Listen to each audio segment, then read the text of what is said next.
అలాగే మంత్రి సత్యనారాయణరాజు గారికి, పార్టీ పెద్దలకి, మంత్రి గారికి ధన్యవాదాలు తెలియజేస్తూ 2 సంవత్సరాల ప్రజాపాలన, ఎన్డీఏ కూటమి పాలన, చెప్పిన ప్రతి మాటకి విధ్వంసమైన ఆర్థిక వ్యవస్థని సరిదిద్దుతూ నరేంద్ర మోడీ గారి సహకారంతో, చంద్రబాబు నాయుడు గారి సారథ్యంలో, పవన్ కళ్యాణ్ గారి సహకారంతో ఈ రాష్ట్రం ప్రగతి పదంలో ముందుకెళ్తా ఉంది. కానీ చూడలేని వ్యక్తులు ఈ రోజున గొడ్డల పార్టీ అధ్యక్షుడు లెవెన్ రెడ్డి, జగన్మోహన్ రెడ్డి పిల్లి శాపాలు పెడతా ఉన్నాడు, ఎన్నో అపశకనాలు పెడతా ఉన్నాడు. ఏది కులాలని ఎగదొయ్యటం, ఏ కులాల వాళ్ళని ఆ కులాలతో తిట్టించటం, ఏ చిన్న సంఘటన జరుగుతుందో దాన్ని వినియోగించుకొని రాష్ట్రంలో అలజడి సృష్టిద్దామని చెప్పి. ఎందుకంటే తను ముఖ్యమంత్రిగా ఒక్క అవకాశం ఇవ్వండి అని చెప్పి 2019లో అధికారంలోకి వచ్చి 5 సంవత్సరాలు సాగించింది కూడా విధ్వంసకర పాలన. మీ అందరికీ తెలిసిందే, కొత్తగా చెప్పాల్సిందే లేదు. కానీ ఇప్పుడు మళ్ళీ 2 సంవత్సరాల పార్టీ కార్యక్రమాలు సజావుగా సాగుతా ఉంటే చూడలేక ఎన్నో కార్యక్రమాలు ప్రతిరోజు మీరు పత్రికల్లో చూడండి. ఏ చిన్న సంఘటన జరుగుతుందో అది కులాలకు పూసి, మతాలకు పూసి ప్రజల మధ్య అడ్డుగోడలు సృష్టిద్దామనే లక్ష్యంతో అతను ముందుకు సాగుతా ఉన్నాడు. నేను గత ప్రభుత్వంలోనూ శాసనసభ్యుడిగా ఉన్నాను, ఈ ప్రభుత్వంలోనూ శాసనసభ్యుడిగా ఉన్నాను. అభివృద్ధి, సంక్షేమం ఈ ప్రభుత్వంలో ఏం జరుగుతుంది అనేది ఒక ముక్కలో నేను మీకు తెలియజేస్తాను. నేను గత ప్రభుత్వంలో శాసనసభ్యుడిగా ఉన్నప్పుడు 5 సంవత్సరాల కాలంలో CMRF నిధులు మైలవరం నియోజకవర్గానికి 5 కోట్ల రూపాయలు ఇచ్చాను. కానీ ఈ 2 సంవత్సరాల పాలనలో ఇప్పటికి మేము ఇచ్చిన CMRF మైలవరం నియోజకవర్గంలో 19,50,00,000 రూపాయలు. నేను సాక్షాత్తు అప్పటి ముఖ్యమంత్రి లెవెన్ రెడ్డిని కలిసి, అయ్యా మా మైలవరం నుంచి నూజివీడు రోడ్డు బాగాలేదు, కందులపాడు నుంచి మన మైలవరం వెళ్లే రోడ్డు వయా గణపవరం బాగలేదు, నాకు అభివృద్ధికి నిధులు ఇవ్వండి అంటే ₹1 ఇచ్చిన పాపాన పోలా. ఈ రోజున నేను ముఖ్యమంత్రి గారిని కలిసి వినత పత్రాలు ఇస్తే మైలవరం నుంచి చంద్రాల వరకు రోడ్డు పూర్తయింది, చంద్రాల నుంచి నూజివీడు దాకా మరో 6 కోట్లు, అట్లాగే కందులపాడు నుంచి గడపవరం మీదుగా వెల్లడం క్రాస్ వరకు కూడా కొత్త రోడ్డు, CC రోడ్డు నిర్మాణం అవుతుంది. అట్లాగే 2014 నుంచి 19 కాలంలో జీకొండూరు నుంచి గంగినేనిపాలయానికి రోడ్డు శాంక్షన్ అయితే ఆ రోడ్డు వేయించడం నా వల్ల కాల. 5 సంవత్సరం తిరగని మంత్రి లేదు, అడగని ముఖ్యమంత్రి గారిని కాదు. కానీ ఈ ప్రభుత్వం అధికారంలోకి వచ్చిన తర్వాత KGY రోడ్డు నిర్మాణం పూర్తి చేయడం జరిగింది. అంతేకాకుండా జలజీవన మిషన్, అలాగే కొండపల్లి మున్సిపాలిటీకి గత శాసనసభ్యుడిగా నేను పలుమార్లు ప్రకటనలు చేశాను, ఇంటింటికి కుళాయి పథకం వస్తుంది అని. కానీ నా వల్ల కాల. శాంక్షన్ అవుతుందన్నారు, వెనకపోతా ఉంది. కానీ నేను ఇప్పుడు గర్వంగా శాసనసభ్యుడిగా 55 కోట్ల రూపాయలు ఒక్క కొండపల్లి మున్సిపాలిటీలోనే జలజీవన మిషన్ శాంక్షన్ చేయడం జరిగింది. కాబట్టి మీరు ఈ కోరికలు ఎన్నో ఉన్నాయి, మీరందరూ గుర్తుపెట్టుకోండి. గొడ్డల పార్టీ అధ్యక్షుడు 2019లో ఒక్క అవకాశం ఇవ్వమంటే అవకాశం ఇచ్చారు. 5 ఏళ్ల విధ్వంసకర పాలన ఏం జరిగిందో చూశారు. అక్షర క్రమంలో ఒకరోజు భారతదేశంలో ముందున్న ఆంధ్రప్రదేశ్ ఈ రోజు అధోగతి పాలయ్యి, అప్పుల పాలయ్యి, అన్నమో రామచంద్ర అనే దుస్థితికి వచ్చింది.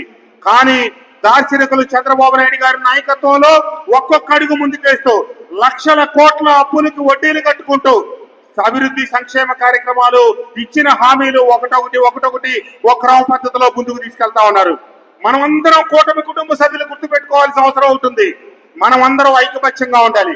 అందరికీ కలిపి కోట్లాది మంది ఒక్క తెలుగుదేశం పార్టీకి రాష్ట్రంలో 1 కోటి మంది సభ్యత్వాలు కలిగి ఉన్నారు. అలాగే బీజేపీకి, అలాగే జనసేనకి. మనమందరం బాగా గుర్తుపెట్టుకోవాల్సింది ఏంటంటే, మళ్ళీ కనుక పొరపాటు జరిగిందంటే చంద్రబాబు నాయుడు గారికి ఏం కాదు, సత్యకుమార్ యాదవ్ గారికి ఏం కాకపోవచ్చు, వసంత కృష్ణ ప్రసాద్కి ఏం కాకపోవచ్చు. కానీ మన రాష్ట్ర భవిష్యత్తు, మన బిడ్డల భవిష్యత్తు దెబ్బతింటుందనే ఒక వాస్తవాన్ని గమనించండి. ఇన్ని లక్షల మంది ఒక్క మైలవరం నియోజకవర్గంలోనే తెలుగుదేశం పార్టీ కుటుంబ సభ్యులు 70,000 మంది ఉన్నారు.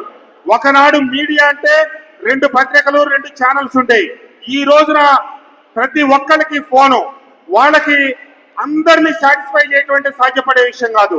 ఎవరో ఒకళ్ళో ఇద్దరో అసంతృప్తితోనో, వాళ్ళ మధ్య ఉన్న విభేదాలతోనో సోషల్ మీడియా వేదిక దుష్ప్రచారాలు చేయటం దయచేసి మీరు గమనించండి. చిన్న చిన్న విషయాల్ని లోకేష్ బాబు గారు 100 సార్లు చెప్తా ఉన్నారు. అలకలు మానండి, కలిసి ముందుకు సాగండి అని నేను ప్రమాణం చేసి చెప్తా ఉన్నాను. నాకు ఓట్లేసి గెలిపించిన తెలుగుదేశం, జనసేన, బీజేపీ కుటుంబ సభ్యులు ముందు, వారి తర్వాత నాతో కలిసి వైసీపీ నుంచి వచ్చి కలిసి సమర్థించిన వారు వారి వెనకే తప్పితే వాళ్ళని ఎక్కడా ముందు పెట్టలేదు, ముందు పెట్టను. కాబట్టి అపోహలు సృష్టించి కొంతమంది కావాలని విద్వేష వాతావరణం నెలకొల్పుతా ఉన్నారు. మనమందరం కలిసికట్టుగా ఉంటే మొన్న 164 వచ్చినాయి, రేపు మరి 170 వస్తాయో 172 వస్తాయో తెలియదు, కానీ మనమందరం ఒక మాట మీద ఉండాలి. ఈ రాష్ట్ర భవిష్యత్తు కోసం, మన బిడ్డల భవిష్యత్తు కోసం, మన ప్రాంతాల్లో వస్తున్న అమరావతి కోసం, మన రాష్ట్రానికి ఆయువు పొట్టు లాంటి పోలవరం కోసం మనం అందరం కలిసికట్టుగా ప్రయాణం చేయాలని చెప్పి తెలియజేస్తూ, చిన్న చిన్న అలకలున్న కుటుంబంలో, ఒక కుటుంబంలోనే ఎన్నో చిన్న చిన్న విద్వేషాలు ఉంటాయి. తల్లికి తండ్రికి పొసగదు, తండ్రికి కొడుకులకి పొసగదు. కాబట్టి ఈ విషయాన్ని గుర్తుంచుకొని ఇన్ని కోట్ల కుటుంబ సభ్యులు కలిగిన ఒక కుటుంబం మనం. కాబట్టి నేనుగా మైలవరం నియోజకవర్గంలో జనసేన, బీజేపీ కుటుంబాన్ని ప్రతి కార్యక్రమంలో కలుపుకొని ముందుకెళ్తా ఉన్నాను. అలాగే అందరూ రాష్ట్రంలో కార్యకర్తలు కూడా మీ దగ్గర ఉన్నటువంటి కుటుంబాలు మన పార్టీకి, మా కూటమి కుటుంబ సభ్యులందరినీ కలుపుకొని ముందుకెళ్లాలని చెప్పి తెలియజేస్తూ, ఈ రోజు ఈ కార్యక్రమానికి మా మైలవరం నియోజకవర్గాన్ని వేదికగా చేసుకొని జిల్లా వ్యాప్తంగా వచ్చినటువంటి కూటమి కుటుంబ సభ్యులకి, నాకు ఈ అవకాశం కల్పించిన జిల్లా అధ్యక్షురాలు గారికి అందరికీ నా హృదయపూర్వక ధన్యవాదాలు, నమస్కారాలు తెలియజేస్తూ సెలవు తీసుకుంటా ఉన్నాను. జై హింద్.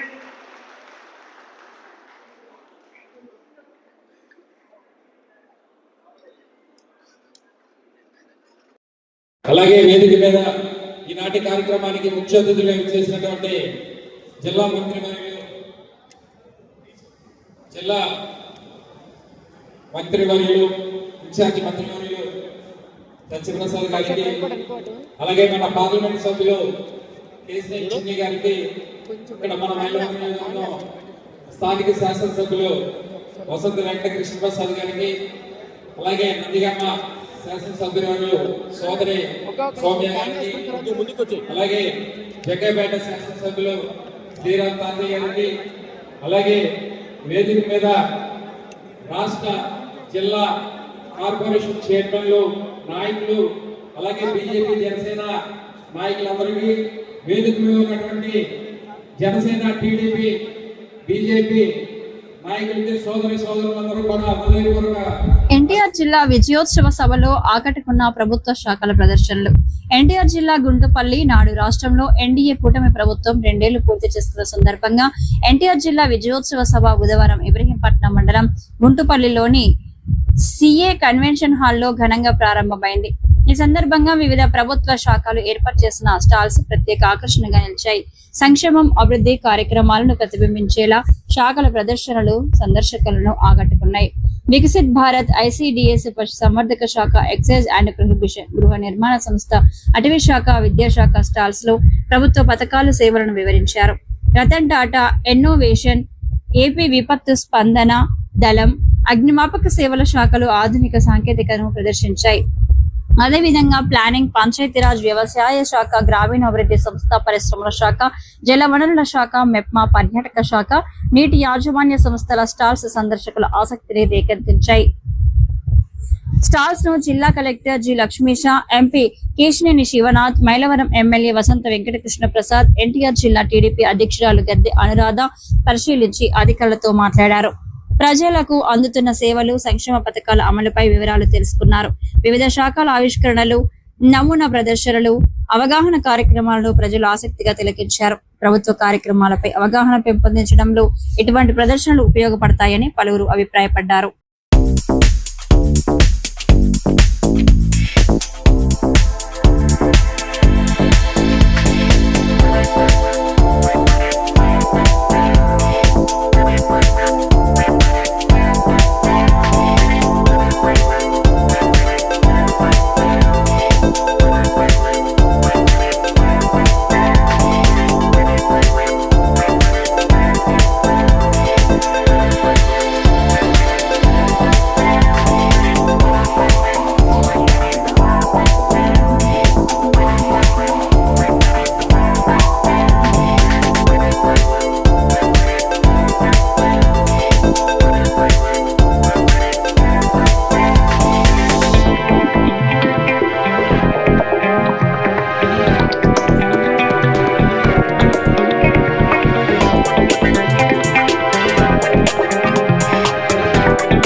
విచ్చేయటం జరిగింది.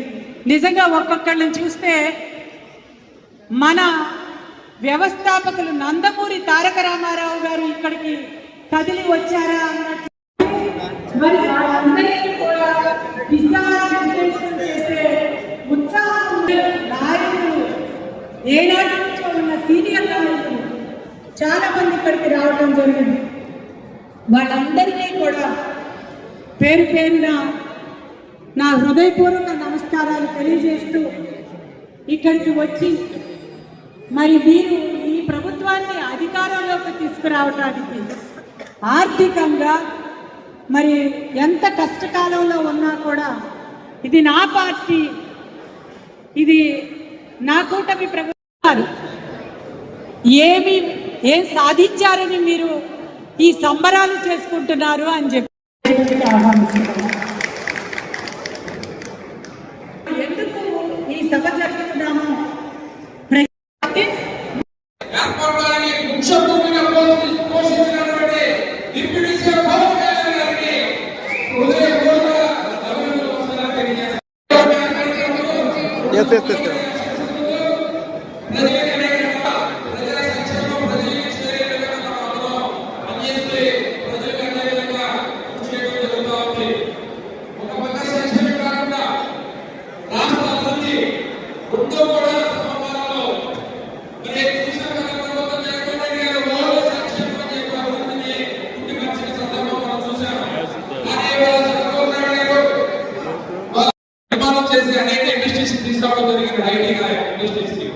ఇవే కాకుండా సింగూరులో చుట్టుపక్కల ఉన్నటువంటి మరి ఫ్యాక్టరీ మొత్తం కూడా ఇవాళ అనేక ఇండస్ట్రీస్ వచ్చి మరి బ్రహ్మాండంగా ఒక ఇండస్ట్రీ కూడా అభివృద్ధి చెందుతూ ఉంది.